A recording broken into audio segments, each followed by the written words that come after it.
Sepanjang gue berkarir ya di dunia media dan di dunia finance ini, ada banyak banget pelajaran-pelajaran hidup, pelajaran bisnis, pelajaran uang yang gue pelajarin. Yang gue harap gue tahu dari dulu. Di video ini gue udah rangkum total 19 pelajaran hidup yang gue pelajarin sepanjang gue berkarir dari nol sampai bisa ada di titik gue sekarang. 19 pelajaran hidup yang gue pelajarin di umur ke-19. Yang pertama, yaitu umur muda itu adalah senjata sosial yang baik banget orang itu nggak punya, tapi justru kalian yang muda, itu kalian harus manfaatin. Ketika umur kita itu masih muda, ya anggap lu itu masih di bawah umur 25, orang-orang di luar sana yang umur 30 atau 40 yang punya bisnis, ya yang punya pekerjaan, yang sudah berkarir, itu cenderung memandang rendah orang-orang yang masih umurnya itu muda. Jadi ini merupakan sebuah advantage, ini merupakan sebuah keunggulan yang kalian itu sebenarnya bisa manfaatkan. Ini merupakan kita ngomong bahasa kasarnya asimetrics yang lu itu harus eksploitasikan.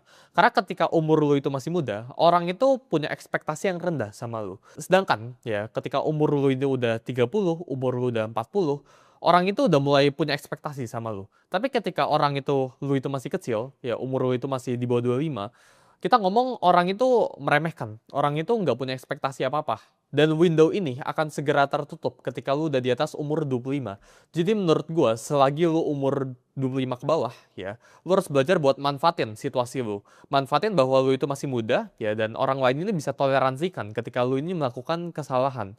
Ketika lu salah di umur yang cenderung tanda kutip tua, gitu ya, di atas 25 tahun, maka orang ini udah nggak bisa toleransiin kesalahan lu. Tapi ketika orang ini masih umur 25, orang ini masih bisa cincai, masih bisa cuek gitu. Jadi jangan appear too strong, jangan pengen terlihat kuat, jangan pengen show off, jangan pengen pamerin diri kalian, tapi justru manfaatin umur kalian yang masih muda ya ke orang-orang yang ada di luar sana. Ekspektasi rendah itu bakalan masukin lu ke ruangan-ruangan yang lu susah masuk. Tapi sedangkan ya kita ngomong anak umur 19 anggap punya skill trading 10 contoh ya, 10% skillnya gitu. Sedangkan ya ada orang umur 30 punya skill trading 20%, dua kali lipat di atas umur anak 19. Tapi anak umur 19 ini bakalan jauh mendapatkan lebih banyak akses dibandingkan orang yang umur 30 ini. Kenapa? Karena faktor umur. Orang itu suka ekspektasinya itu rendah ya ketika orang itu umurnya itu masih muda. Sedangkan kalau umurnya itu udah tua, ekspektasi orang itu meningkat gradually. Jadi ini window yang again gue bilang bisa tertutup. Jadi manfaatin buat kalian yang masih umurnya itu masih muda, manfaatin. Pelajaran yang kedua ya, di umur ke-19 gue itu bisa kalah total tapi tetap nothing to lose. Ketika kalian itu umur 19, lu itu belum ada lifestyle, belum ada tanggungan, bahkan belum ada keluarga yang lu harus tanggung. Lu belum ada pengeluaran fix, ya unless lu udah punya karyawan di umur ke-19. Tapi gue berbicara ke 99% misal teman-teman Gen Z gitu ya, kalian itu masih belum punya tanggungan. Tanggungan kalian itu masih di bawah orang tua. Ketika kalian itu nggak punya tanggungan apa-apa, ini merupakan sebuah advantage, ini merupakan sebuah keunggulan yang kalian itu sebenarnya bisa manfaatin. Gagal di umur 19, ya, itu nggak sama kayak orang yang gagal di umur 40. Orang yang gagal di umur 40 ini bakalan jauh lebih hurting daripada orang yang gagal di umur ke-19. Karena orang yang umur 40 ini bakal punya tanggungan misal KPR rumah, ya tanggungan keluarga, harus bayarin orang tua. Sedangkan yang umur 19 ini, yang masih kuliah, yang masih SMA, ya bahkan baru lulus kuliah, ini masih biaya tanggungannya, itu bisa ditanggung sama orang tua. Atau seandainya lu cari duit sendiri, ya lu itu belum punya tanggungan fix ya, kayak lu belum sewa motor, ya lu belum punya tanggungan cicilan motor, cicilan rumah, cicilan mobil. Jadi ketika lu itu bisa gagal di umur kayak misal gua di umur ke-19 atau di umur yang relatif muda, menurut gua umur yang relatif muda itu di bawah 25, maka lu itu start di titik yang sama. Bahkan lu itu nggak start di titik sama sebenarnya. Ya lu itu start di titik yang lebih maju dikit karena lu bisa nabung pengalaman. Jadi gunakan jatah gagal lu sebaik-baiknya sebelum lu umur 25. Karena setelah lu umur 25, ya lu itu udah punya tanggungan. Contohnya kayak gue ya, gue itu sekarang di umur ke-19, gue udah punya tanggungan. Karyawan gue itu udah hampir 30, jadi gue harus kasih makan ke 30 karyawan. Jadi gue nggak boleh gagal sekarang. Ya, ketika bisnis gue, ya gue harus mempertahankan reputasi gue. Ya gue sekarang gagal, setiap kali gue gagal itu disaksikan sama ribuan orang, ya ratusan ribu orang bahkan jutaan orang di publik, di media. Jadi ketika gue melakukan move di bisnis apapun itu, ya dan ini move ini misal salah atau move ini misal bener gitu ya, manusia kan belajar gitu kan. Ini sekarang gue itu disaksikan, jadi gue itu udah punya something to lose. Sedangkan kalian yang baru mulai ya atau orang-orang yang uangnya itu relatif masih muda umurnya gitu ya, atau belum mulai karirnya sama sekali, ini punya jatah gagal yang baik banget. Dan justru kalian itu harus pakai jatah gagal kalian sebaik-baiknya. Karena jatah gagal itu merupakan sebuah pelajaran. Pelajaran yang ketiga, ya, belajar buat negosiasi atau menjual diri kalian.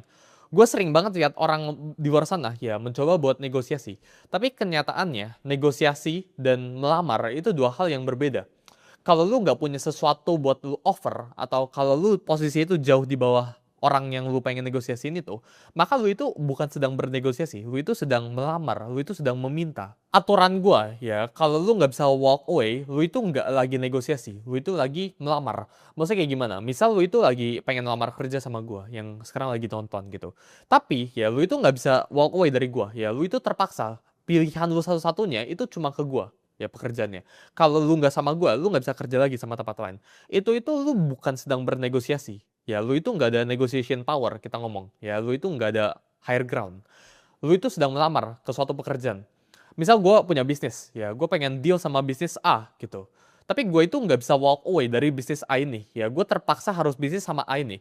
Itu gue nggak bisa negosiasi lagi sama dia gitu ya. Gue itu sedang melamar sama bisnis A itu gitu ya. Jadi ini berlaku ke semuanya gitu ya. Lu harus tahu ya lu itu bisa walk away dari suatu deal ini atau enggak. Karena ketika lu itu udah nggak bisa walk away, lu itu harus tahu kalau lu bukan sedang bernegosiasi, lu sedang melamar. Dan ketika lu nggak bisa walk away, posisi lu itu jauh di bawah orang yang lu sedang ngomong. Jadi need ya itu menciptakan yang namanya itu desperation, dan desperation atau orang yang terpaksa ya orang yang kepepet itu selalu bisa dicium, selalu bisa kelihatan.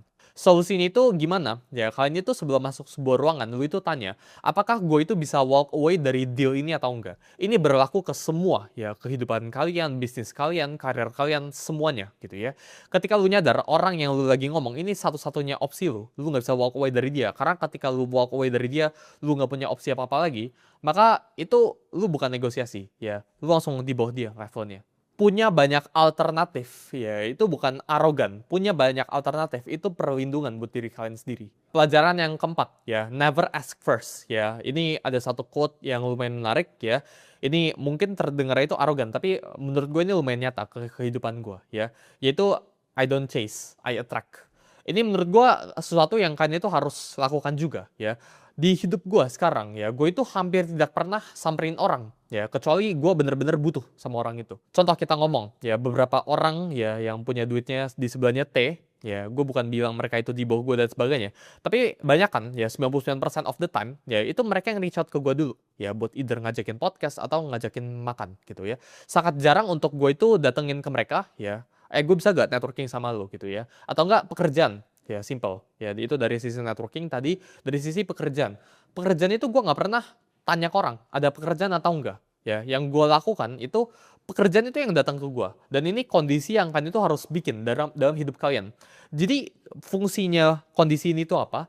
Karena ketika orang yang datang ke lu dulu ya, itu need, itu kebutuhan, dan kebutuhan itu menciptakan yang namanya itu desperation. Ketika orang ini udah datang ke lu itu punya higher ground, lu itu punya posisi tawar yang lebih tinggi dibandingkan dengan orang itu. Lu nggak jamin buat menang ya, tapi dengan orang itu datang ke lu duluan, lu udah dapat 1 poin ekstra. Orang itu masih 0. Gue hampir jarang sekali reach out ke orang buat minta sesuatu. Ya gue selalu menawarkan atau enggak orang lain yang biasa datang ke gue.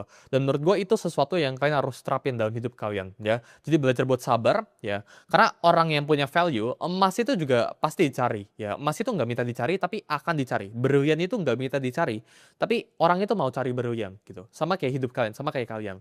Jangan sampai kalian itu berlian yang nyari-nyari orang buat ditambang gue. Masa nggak pernah kan di luar sana berlian atau emas gitu kan, ayo tambang gua gitu, itu nggak pernah terjadi gitu.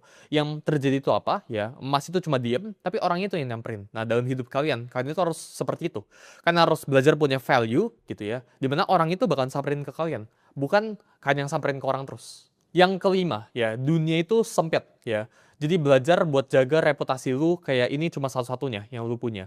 Ini mungkin kan udah sering banget dengar ya dari semua orang kalau jaga reputasi kalian dan sebagainya. Tapi faktanya ya semua orang itu nggak terapin ini. Ya maksud gue dari jaga reputasi ini apa? Ya jangan buat musuh ya. 1000 teman itu terlalu sedikit, satu musuh itu terlalu banyak. Belajar buat netralin, belajar buat bikin musuh yang dari musuh itu jadi nggak benci sama lu gitu ya. Ini gue terapin juga ke keseluruhan relationship gue. Gue selalu berusaha untuk nggak create polarization ya. Gue nggak pengen ada orang yang benar-benar suka banget sama gue, tapi satu sisi ada orang yang benci banget sama gue. Karena ketika kondisi ini terjadi, ketika gue jatuh ya, ketika gue lagi turun gitu ya, orang itu mendoakan downfall gue, orang itu mendoakan ya kejatuhan gue, dan itu nggak bagus. Ketika gue lagi di atas ya, orang-orang yang benci-benci sama gue ini pasti pikirin cara buat jatuhin gue. Jadi jangan pernah create enemy, karena dunia ini sangat-sangat sempit ya. Reputasi ini sesuatu yang lu itu harus jaga. Kalau perlu lu jaga pakai seluruh uang lu, tuker seluruh uang lu untuk menjaga reputasi yang lu punya sekarang. Ketika reputasi ini lu itu bagus ya, orang itu pengen bisnis sama lu, pengen kerja sama lu gitu kan. Mereka itu nggak peduli ya, mau kerjanya bikin bisnis apa dan sebagainya, yang penting itu sama lu ya. Dan itu kondisi yang kalian itu harus ciptakan. Sekarang kalau gue over ke teman-teman gue misal gitu ya, lu pengen nggak bisnis sama gue tentang A gitu ya, mereka itu nggak lihat bisnisnya, mereka lihat guanya langsung. Jadi apapun bisnis yang gue offer ke mereka ya, mereka itu siap, mereka itu terima, karena mereka itu percaya. Jadi ada elemen percaya terhadap diri gue, karena gue itu sangat-sangat menjaga reputasi gue. Apakah gue pernah salah? Jawabannya itu pernah. Tapi kesalahan ini tidak sampai mencoreng reputasi gue. Sekali itu udah mau kecoreng dikit, gue langsung undo ya, gue langsung tarik. Pelajaran yang keenam ya, aset yang paling berharga itu bukan uang, bukan properti, bukan sesuatu yang didapatkan.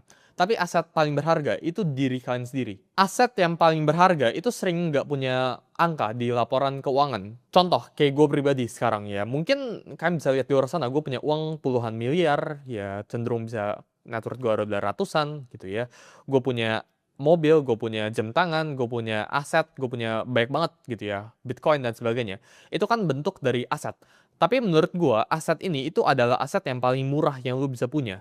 Ketika kita ngomong gue punya audience gitu ya, gue punya network yang kuat, gue punya skill, gue punya kepala gitu ya, gue punya tim bahkan ya.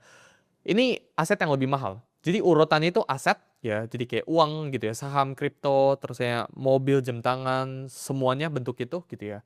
Itu aset yang paling rendah gitu ya. Yang kedua itu kepercayaan, loyalty, audience gitu ya. Itu juga bisa jadi aset gitu ya. Human labor ini yang paling atas ya, level paling tinggi gitu.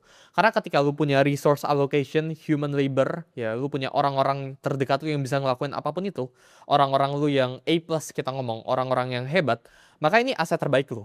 Jadi aset itu nggak melulu tentang uang. Itu yang gue pelajarin di umur ke-19. Aset itu bisa bentuk itu lain. Bisa bentuk dalam orang, bisa bentuk dalam ilmu kepala lu itu aset gitu ya. Karena gini, kalau uang lu itu aset lu, kalau gue sekarang riset semua uang lu, apa kalau bisa dapetin balik uangnya gitu ya. Kalau tanya gue, jawabannya gue bisa gitu ya. Karena gue punya apa yang gue butuhkan dalam kepala gue punya ilmunya, gue punya networknya, gue punya skillnya.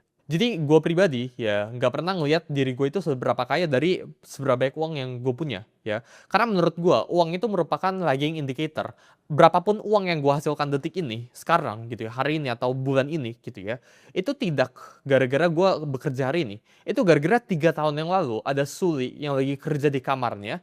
Terus dia bekerja untuk membuild atau belajar skill baru yang gue sekarang itu bisa pakai.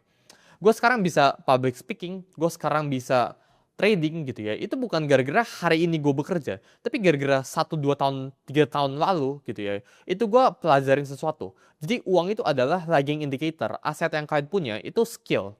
Ya, itu diri kalian, bukan uang. Pelajaran yang ketujuh, wait and see atau diam, itu juga sebuah move. Ya, orang zaman sekarang itu pengen itu gerak terus. Ya, jadi mereka punya bisnis, mereka punya karir. Biasanya yang bekerja itu mereka itu pengennya, oh gue pengen gerak, hari ini harus ngapain, harus ngapain, harus ngapain gitu. Misal gue sekarang, gue diserang gitu ya. Misal ada audience, gue ada hater gitu ya, yang talk bad, yang ngomong negatif tentang gue gitu. Gue nggak ngapa-ngapain, gue tinggal diam aja. Karena diam itu posisi yang leverage. Ya, ketika mereka itu menghabiskan energi mereka, ya ngoceh gitu terus ke gue itu nggak habisin energi apa-apa buat nyerang mereka balik atau buat mikirin mereka. Bahkan itu nggak pernah terlintas dalam pikiran mereka. Haters gue itu atau orang-orang yang mencemooh gue, ya meskipun sedikit sekarang gitu ya, itu nggak pernah terlintas dalam pikiran gue. Ya, orang suka nyerang, oh Suli orangnya kayak gini, Suli salah analisis dan sebagainya. Ya mau itu benar atau salah, diam itu merupakan sebuah posisi, diam itu merupakan leverage. Gue nggak perlu balas mereka, mereka itu akan menghilang dengan sendirinya. Karena gue lihat ini patternnya ada di mana-mana ya. Orang yang lebih sukses dari kita, orang yang lebih kaya dari kita, itu tidak pernah talk bad tentang kita. Karena kalau mereka itu talk bad tentang kita, mereka itu artinya bukan di atas kita. Belajar buat bedain kapan waktunya buat kalian bicara, kapan buat waktunya kalian diem, ya. Jadi ketika waktunya itu lu lagi diserang dan sebagainya, misal gua gitu ya, itu majority gue diem, gue nggak pernah ngapa-ngapain, ya. Berbicara ini ketika apa? Ketika lu ada waktunya, ketika lu mendapatkan data dan faktanya, ya. Jangan pernah sembarangan bicara, ya, ke depan media atau ke depan teman-teman lu, ya. Again, balik lagi ke yang 6 tadi, ya. Dunia ini sempit, gitu ya. Jadi lu harus menjaga reputasi lu, harus menjaga mulut lu ini harus dijaga, ya. Lu nggak boleh sembarangan ngomong. Yang ke-8, ya. Tahu apa yang lu nggak tahu, itu jauh lebih penting daripada tahu apa yang lu tahu. Jadi ketika ada sebuah fakta, ya, orang-orang yang pintar-pintar, ya, yang sok pintar di luar sana, ya, itu bakalan ngomong, oh gue tahu A, gue tahu B, gue tahu C, gue tahu B, gitu kan. Tapi ketika gue ngomongin, lu tahu E gak? Oh itu gue nggak tahu sih, Jadi mereka itu nggak tahu tentang apa yang mereka nggak tahu. Justru yang harusnya kalian tahu, ya, itu apa yang kalian nggak tahu. Jadi self-awareness kalian itu harus tinggi. Ya, coba kalian tulis di dalam kertas gitu ya. Apa sih kekurangan-kekurangan kalian?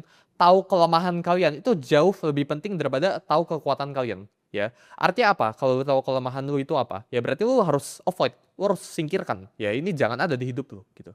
Tapi tahu semua kekuatan lu itu semua orang bisa. Karena semua orang itu punya bias terhadap dirinya sendiri. Jadi belajar buat tahu apa yang lu nggak tahu atau punya self awareness yang tinggi. Ya, jadi hari ini itu gue kurangnya apa itu lebih penting daripada lu tahu apa yang lu kerjain hari ini. Pelajaran yang ke-9 ya, orang yang paling berbahaya di suatu ruangan itu bukan orang yang paling pinter, tapi orang yang paling nggak butuh atau orang yang tidak terlihat seperti ada kepentingan, orang yang paling misteri. Yang namanya itu power, ya power itu bukan soal kapasitas kalian atau lu punya berapa banyak duit. Yang namanya power itu soal ketergantungan, ya ketergantungan lu itu terhadap suatu pihak dia butuh atau enggak gitu. Ketika misal lu buat sebuah deal, ya misal gue bisnis sama lu gitu ya kan, gue pengen jual sebuah minuman sama lu gitu. Tapi lu itu nggak butuh minumannya gitu ya, lu bebas lu pengen ambil atau enggak gitu. Otomatis level gua itu jauh di bawah lu itu di atas gua. Pasti itu tinggi langsung gitu. Jadi ketika lu bisa masuk ke suatu ruangan, lu bisa deal, misal lu interview lowongan pekerjaan, tapi lu itu nggak butuh gitu. Lu itu nggak ada kepentingan, lu itu nggak apa-apa kalau nggak dapat pekerjaan ini. Lu otomatis bakalan dapat higher groundnya. Yang paling butuh dealnya itu bakalan jadi posisi di paling lemah. Jadi ketika lu menghadapi situasi seperti itu, ya berusahakan untuk either naikin dulu value lu, gitu kan. Ini tentang equation ya, baik lagi. Ya, ketika lu nyadar posisi lu di bawah mereka, ya berarti jangan negosiasi. Ketika lu nyadar, ya lu itu sedang bernegosiasi sama orang yang gak butuh lu, ya lu jangan negosiasi sama dia. Itu losing game, lu udah pasti kalah negosiasi sama dia gitu. Itu pasti bad deal sama dia. Jadi yang lu bisa lakuin apa? Lu harus naikin dulu value lu, gitu kan. Sampai di tahap dimana orang itu yang butuh lu. Dan orang itu yang reach out ke lu. Lu harus belajar buat bangun posisi di mana lu itu bisa bilang, enggak, gua nggak mau gitu kan. Tanpa konsekuensi besar. Ya. Ini orang-orang di luar sana ya merasa mereka itu bebas, merasa mereka itu punya power. Tapi mereka itu ada beberapa offer ya orang-orang di luar sana yang kalau ayo ke tempat ini, mereka itu nggak bisa bilang enggak, mereka harus siap bos gitu. Nah itu bukan sebuah kebebasan, itu bukan sebuah power. Kan harus belajar buat become independent ya. Kalau orang tawarin lu, siapapun di luar sana gitu ya, tawarin lu, mau gak ke tempat ini gitu kan, mau gak deal gue sama bisnis gue ini gitu. Lu harus belajar buat bilang enggak tanpa ada konsekuensi besar. Yang namanya itu neediness ya atau kebutuhan ya atau desperation again yang gue tadi bilang itu nggak bisa disembunyikan. Ini akan eventually kelihatan ya seiring waktu berjalan. Jadi ketika lu punya neediness ya jangan berusaha buat sembunyikan, tapi instead tutup aja neediness itu dengan punya naikin value diri lu. Pelajaran yang ke-10 ya, lu belajar 100 kali lipat lebih banyak dari pengalaman daripada di buku, di podcast, atau ngobrol sama orang. Maksudnya kayak gimana? Jadi ketika gue dulu, ya gue nganggap gue itu bisa belajar melalui buku dan sebagainya. Memang itu membantu. Tapi yang sebenarnya krusial itu pengalaman. Yang sebenarnya penting itu action lo. Jadi misal, ya gue ngelakuin sebuah deal bisnis ya. Itu gue belajar lebih banyak daripada gue baca 10 buku bisnis. Ya gue udah baca banyak banget buku-buku di luar sana. Tapi gue belajar, oh gue itu orangnya kayak gini loh. Oh kalau kita deal, ya salaman itu harus kayak gini loh. Ya datangnya itu mungkin harus beberapa menit telat buat naikin negotiation tower. Itu ada beberapa hal yang lu pelajarin ketika lu terjun langsung, ketika lu melakukan action. Jadi aksi itu 100 kali lipat lebih berharga daripada informasi.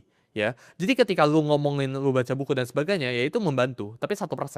Tapi aksi, ya, tapi action, pengalaman, itu 100%. 1 banding 100. Jadi pengalaman itu jauh lebih berbicara daripada informasi. Daripada lu baca buku, daripada teorinya dong. Dan kita breakdown ya, pengalaman itu ada yang gagal sama ada yang berhasil. Pengalaman yang gagal itu ngajarin lu 10 kali lipat lebih banyak daripada pengalaman yang berhasil. Karena ketika lu berhasil, yang lu lakukan itu lu sibuk selebrasi. Tapi ketika lu gagal, lu itu bakal lebih reflektif.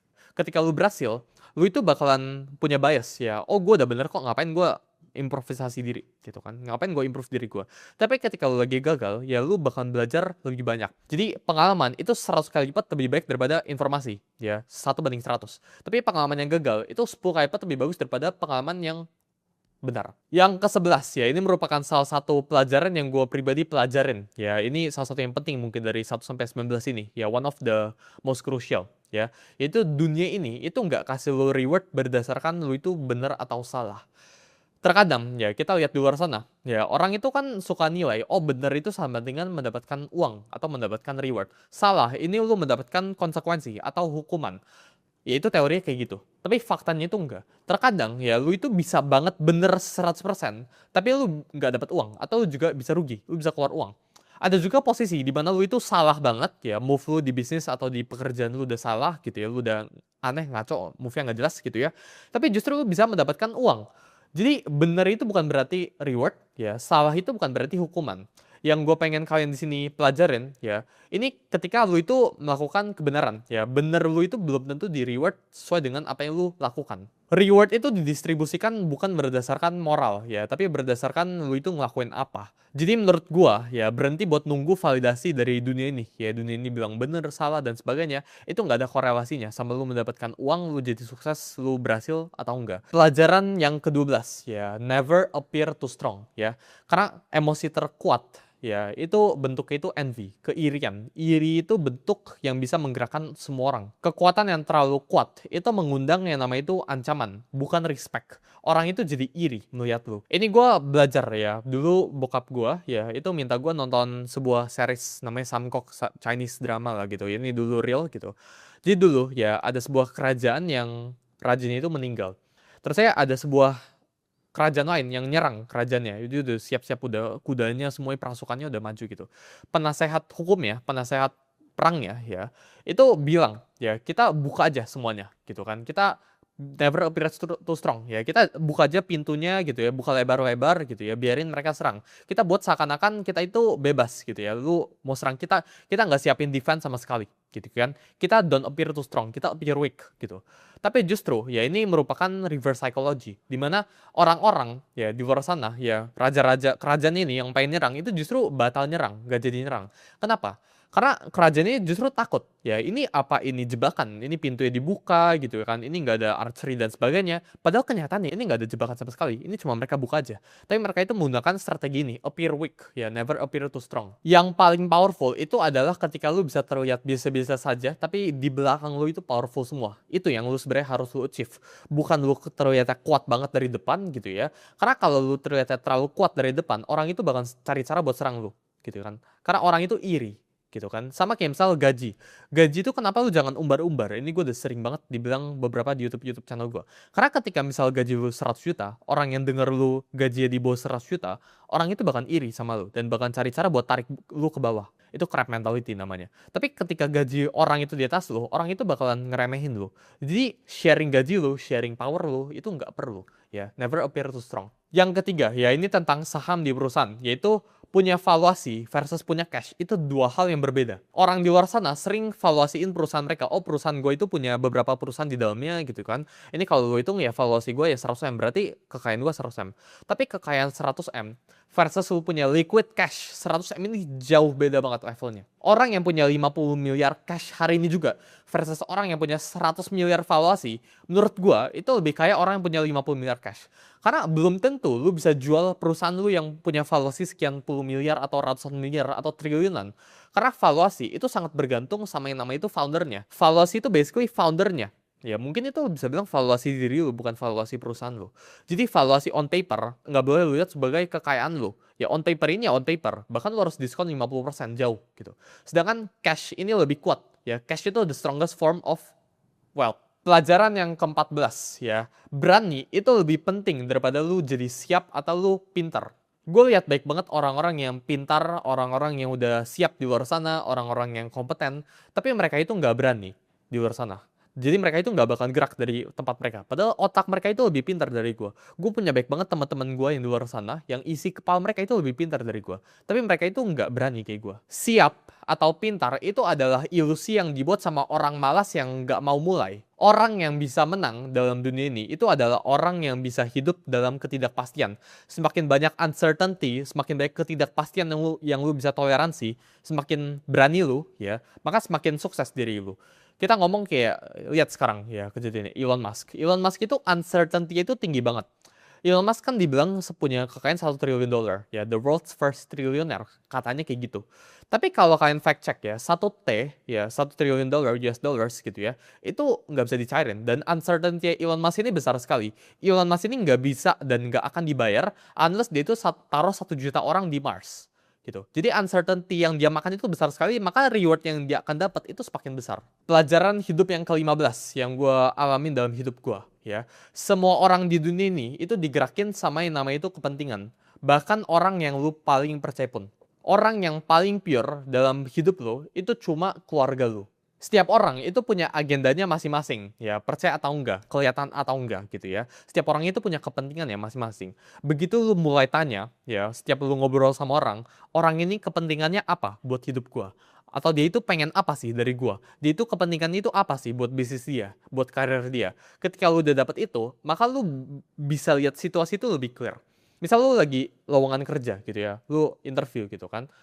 Interview, kita lihat based on kepentingan ya. Yang interview ya, HRD-nya. HRD-nya ini kepentingannya itu apa? Ya gak dipecat sama bosnya. Gimana cara biar HRD ini gak dipecat sama bosnya? Hire karyawan yang kompeten, hire karyawan yang bagus, yang gak ngasal. Jadi kepentingannya HRD ya, itu punya atau rekrut karyawan terbaik. Sedangkan karyawan ya, yang lagi interviewnya, yang ngasih CV-nya dan sebagainya, kepentingan dia itu apa? Ya, itu mendapatkan misal gaji atau pekerjaan gitu ya. Itu misal mendapatkan perusahaannya gitu kan. Dia itu pengen bekerja di suatu perusahaannya. Jadi once lu bisa mapping ya, lu bisa map dalam hidup lu. Orang setiap kali orang ngobrol sama lu, ini orang kepentingannya apa gitu kan. Ini orang kepentingannya jelek atau enggak gitu kan. Lu bisa nyadar ya, siapa yang jahat, siapa yang baik. Dan lu bisa mulai filter ya, di hidup lu itu orang ini harus gue singkirkan, si dia itu harus gue deketin. Yang ke-16, jangan punya yang nama itu single point of failure. Dalam hidup kalian, ya, jangan sampai ada satu bottleneck, satu kejadian, atau satu hal yang bisa bikin kalian itu bangkrut langsung atau reset langsung dari nol. Misal, ya, gue nggak pernah, sangat-sangat tidak pernah sekarang merekomendasikan diri gue buat all in ke suatu aset. Jadi gue nggak pernah taruh duit gue di 100% keuangan, misal ke Bitcoin atau sebagainya, gitu ya. Gue nggak pernah all in. Kenapa? Karena ketika gue all in, ini merupakan single point of failure. Mau gue seyakin apapun, ya mau conviction gue itu 99,9% gitu kan. Tapi kalau ini gagal gue reset, itu gue nggak pernah mau. Jadi terkadang ya semua emosi ya, mau takut, seneng, sedih dan sebagainya, itu bukan emosi yang jelek gitu ya. Ini kalau nonton film nama itu Inside Out gitu kan, Inside Out 1 sama 2, ini pelajaran yang bagus banget. Sedih itu bukan emosi yang jelek. Dan sama, ini yang gue pengen point out sini ya. Takut itu bukan emosi yang jelek. Ya, takut itu bagus, tapi takut itu harus ada wajarnya. Ketika takut lu ini terlalu berlebihan, lu over worry, ini juga bisa jelek buat hidup lu. Tapi ketika lu nggak punya ketakutan sama sekali, ini juga jelek juga buat hidup lu. Jadi lu harus punya tingkat ketakutan. Tingkat ketakutan gue, itu gue takut banget riset dari nol. Ya, dan gue punya fear gue sendiri. Kalian itu juga harus punya fear kalian sendiri. Bukan berarti orang yang sukses, orangnya apapun itu, gitu kan, itu nggak boleh punya fear. Kalian itu harus punya fear kalian masing-masing. Kalian itu harus punya emotion yang balance, gitu. Karena ketika lu nggak punya ketakutan sama sekali, ya gue all in terus aja. Ini beresiko buat gue pribadi. Jadi emosi, semua emosi itu sifatnya itu baik. Nggak ada sih emosi yang sifatnya itu benar-benar jelek. Pelajaran yang ke-17 ya, bedakan yang namanya itu sibuk dan produktif. Ya, orang itu sering bilang, oh itu gue sibuk, ya gue sibuk 8 jam sehari, ya. Tapi sibuk mereka 8 jam, ini menghasilkan berapa banyak, ya. Sedangkan orang yang produktif, ya mereka itu bisa aja cuma kerja 1-2 jam, gitu kan. Tapi mereka, gitu kan, ini bisa menghasilkan lebih baik daripada orang yang bekerja 10 jam. Itu ibarat kayak ada satu pak gitu kan, ini harus diangkat semuanya gitu kan. Orang yang sibuk itu yang bakal ngangkat sesuatu gitu kan, mereka angkat gitu, capek, itu sibuk, orang sibuk. Tapi orang yang produktif itu mereka bakal cari traktor atau mereka bakal cari mobil buat diangkut semua terusnya di jalan gitu kan. Jadi, orang yang sibuk dan produktif itu kan harus belajar buat bedakan. Jangan jadi sibuk, don't be busy, ya be productive. Yang ke-18 ya, jangan pernah takut sama yang namanya itu kompetitor, takut sama diri kalian sendiri. Gua sering banget berpendapat, ya. Misal gue punya kompetitor di luar sana gitu kan. Gimana kalau kompetitor gue ngelakuin A? Gimana kalau kompetitor gue itu disuntik dan sebagainya, diapain dan sebagainya. Kompetitor gue grow dan sebagainya. Kenyataannya ya, itu cuma ada dalam pikiran gue sendiri. Kalau hanya dengan kompetitor itu dapat uang, terus kompetitor itu bisa ngalahin lu, berarti yang salah itu bukan kompetitor ya. Yang salah itu diri lu. Dan itu terjadi juga dalam bisnis. Misal, gue punya bisnis toko kopi gitu kan. Gue punya kopi, sebelah juga punya kopi. Kalau sebelah dengan sebelah ini diinjek 1 miliar, tiba-tiba dia bisa grow di atas gue, ya. Terusnya gue nggak bisa outgrow dia. Masalah itu cuma di capital. Berarti itu kesalahan itu ada di gue, bukan ada di kompetitor gue. Jadi kalian itu harus belajar buat evaluasikan diri kalian sendiri, bukan evaluasikan kompetitor. Belajar buat lebih tahu diri kalian sendiri, lebih tahu apa yang kalian nggak tahu dibandingkan kompetitor kalian. Ya, analisis kompetitor itu perlu, tapi nggak penting, nggak sepenting kalian analisis diri kalian sendiri. Yang membunuh suatu bisnis atau suatu karir itu bukan kompetitor, ya, tapi diri kalian sendiri yang nggak di-upgrade, foundernya yang nggak di-upgrade. Benchmark yang paling jujur yaitu bukan berdasarkan market, tapi berdasarkan diri kalian yang tahun lalu sekarang. Jadi kalian bisa tanya ke diri kalian sendiri, ya, apakah gue lebih baik dari tahun sekarang sampai tahun lalu, ya. Kalau sekarang gue itu hasilin 100, tahun lalu gue hasilin berapa? Kalau tahun lalu gue hasilin 100 sama, berarti ini gue stuck nih, ya. Jangan lihat dari market. Misal market tahun lalu itu ngasilin 100, market sekarang, tahun sekarang gitu ya, ini ngasilin 90 contohnya. Berarti kalau gue tahun lalu ngasilin 100, tahun ini ngasilin 100, secara hitungan market gue itu menang. Tapi kenyataannya itu enggak. Ya, lu itu nggak boleh compare diri lu itu berdasarkan market. Lu itu harus compare diri lu berdasarkan diri lu sendiri. Yang ke-19, compounding itu nggak melulu tentang uang, tapi melulu tentang skill dan network. Network kalian yang kalian punya sekarang itu adalah sesuatu yang kalian harus maintain. Ini bagaikan subscription. Lu harus sering ketemu mereka. Semakin lu sering subscribe sama mereka, semakin lu sering ketemu sama mereka, lu semakin dekat dan lu semakin terjaga networknya. Lu nggak bisa network itu cuma saling follow-followan IG, cuma ketemu setahun sekali. Itu sesuatu yang lu harus maintain. Network itu sesuatu yang lu harus maintain dan ini compound. Orang yang ketemu 1 tahun versus orang yang ketemu 10 tahun, ini bakalan lebih deket orang yang ketemu 10 tahun. Rewardnya itu bakal jauh lebih besar. Lu bakalan punya akses lebih baik ke sebuah orang gitu ya. Kalau lu udah kenal dia selama 10 tahun dan lu udah sering deket sama dia. Jadi compounding itu nggak melulu tentang uang, dan belajar buat compound skill kalian, belajar buat compound network kalian, belajar buat compound uang kalian sejak dini, sejak kalian masih muda. Karena time advantage, kayak yang gue bilang dari advice yang pertama, ya, ketika lu masih muda, yang lu bisa unggulkan itu bukan uang lu. Ya, anak muda itu nggak punya uang, tapi anak muda itu punya waktu, yang dimana orang-orang yang di atas, yang umur 40-50 itu nggak punya, yaitu waktu.